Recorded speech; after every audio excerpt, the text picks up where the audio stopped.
हैदराबाद के मार्केट थाने में मुबैना पुलिस मुकाबले में एक जवाबदार मारिजी वियो आहे। पुलिस जो चवण आहे त हद अकबर सीएनजी वेझो मोटरसाइकिल सवारनि पुलिस के ॾिसी फायरिंग शुरू करे ॾिनी। जवाबी फायरिंग में लियारी वासी ॾुआरी नसीबुल्ला सख़्त ज़ख़्मी थी पियो, जेके अस्पताल मुंतकिल कयो वियो, जिते हुन दम ॾेई छॾियो। पुलिस तर्जुमान मूजिबि मारिजी वियल जवाबदार मार्केट थाणे जी हद मोची पाड़े मां जूतनि जे वापारी खां 20 लाख रुपया फुर कया हुआ। संदसि हिकु साथी इलियास बाजोड़ी फरार थी वियो आहे। पुलिस मूजिबि मारिजी वियल ॾुआरी जे कब्ज़े मां हथियार हथ करे वधीक जांच शुरू कई वई आहे।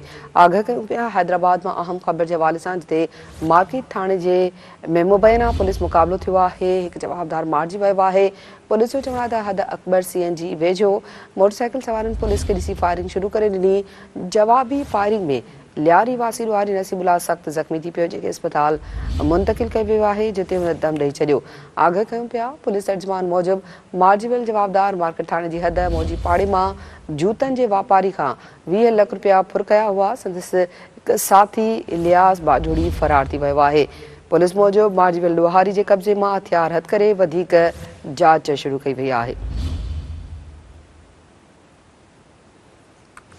हैदराबाद के मार्केट थाने में मुबैना पुलिस मुकाबले में एक जवाबदार मारिजी वियो आहे। तफ़सील मालूम कंदासीं हैदराबाद में सिंधी न्यूज़ रिपोर्टर फेरोज बबर खां। फेरोज, आगाह कजो। जी बिल्कुल नीला, मार्केट थाने जे हद अकबर सीएनजी वेझो मुबैना पुलिस मुकाबलो पेश आयो, जंहिंमें एक जवाबदार के पुलिस मारण की दावा कई है। पुलिस तर्जुमान जो चवण है त जवाबदार मार्केट थाने जे हद मोची पाड़े मां जूतनि जे वापारी खां 20 लाख रुपया फुर कया हुआ।